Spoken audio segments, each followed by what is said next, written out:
Tourism and Hospitality WA, or WITH WA, is an association that was established in 2019 by 10 professional women in the tourism and hospitality industry here in Western Australia. We joined together, we wanted to create a space where women could come together to network, connect, share opportunities and support one another.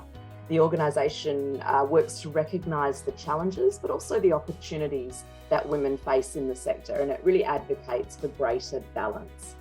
WITH WA membership is quite diverse, so we represent women from all across the sector of tourism and hospitality, both in the cities and out in the regions of Western Australia. Our aim is to recognise the challenges and opportunities for women and really advocate for that greater balance across the leadership roles within the industry. Our vision is to inspire, motivate, connect, encourage, mentor and support women across the tourism and hospitality industry. 2023, we will deliver on one of our vision items of mentoring. So we will launch our WITH Insights Mentor Circle program, a fantastic mentoring program that brings together forward-thinking, progressive, visionary leaders from the tourism and hospitality industry who have a drive to help develop that next generation of female leaders. WITH WA has a vision, as I've spoken about, to address these challenges and mitigate barriers to career progression for aspiring female leaders. Mentoring and assisting up-and-coming females to advance their skills and bolster the industry with empathetic, skilled and understanding leaders is really at the core of our key pillars of our association. Our why is to make it easier for women to develop the confidence and opportunities that are invaluable in succeeding in our industry.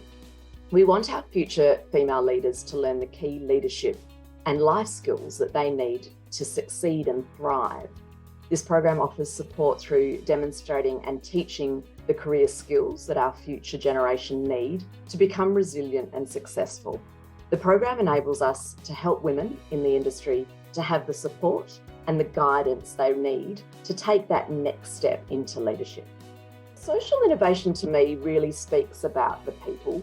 It's about awareness of the social impacts that our policies and procedures have on society, on the social fabric of our community. So in regards to gender equity, it's about, I guess, recognition of the conscious and unconscious bias that exists around women and men in the workplace, and really how to overcome this challenge with new innovative activities to deal with that social need. So if we look at the current state of play here in Australia, there's a recently released data by the Workplace Gender Equality Agency that shows that the national gender pay gap is still approximately 13%. Now that's a pay gap that really has barely changed in the last 20 years. I think that, it was sort of about 19% down to 13%. And whilst there are improvements, there's a significant way to go. Effectively, that pay gap, the message that sends to women is that the work they do is of less value than that of a man. So workplaces, in order to achieve pay equity, it's when all employees receive equal pay for the work of equal or comparable value.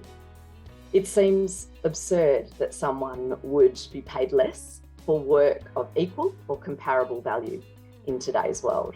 We must consider the psychological impact that this has on women, feeling undervalued compared to their male counterparts.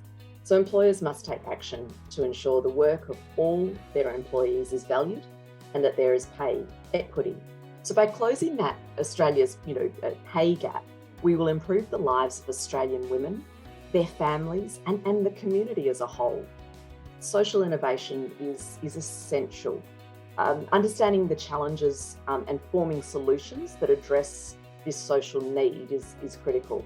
Flexibility in the workplace to enable women to return to work after having children, for example, is such an important step. Recently, the Australian government has announced significant reforms to build or to enhance the childcare subsidy that we receive. And this recognises the dire need to support and encourage women back into the workforce. This is just an example of how policies can support greater female participation in the workforce.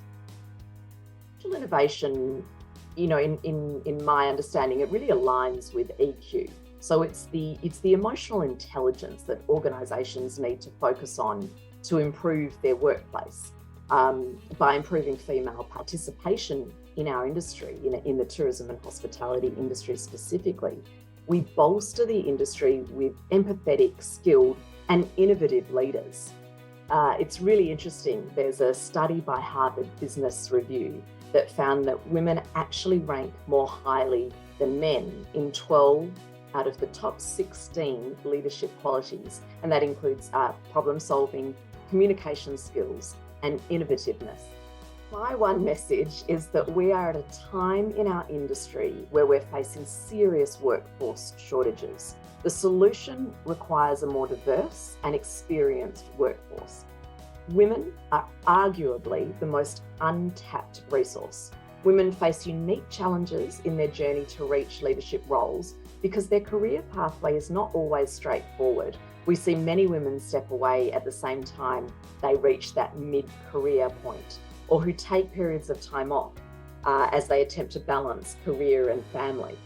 So by getting women back into the workforce and supporting women who are aspiring to become or to transition into leadership through programs such as the With Insights Mentor Circle program that I mentioned, we can assist to meet workforce shortages in the short term and the national economy in the longer term.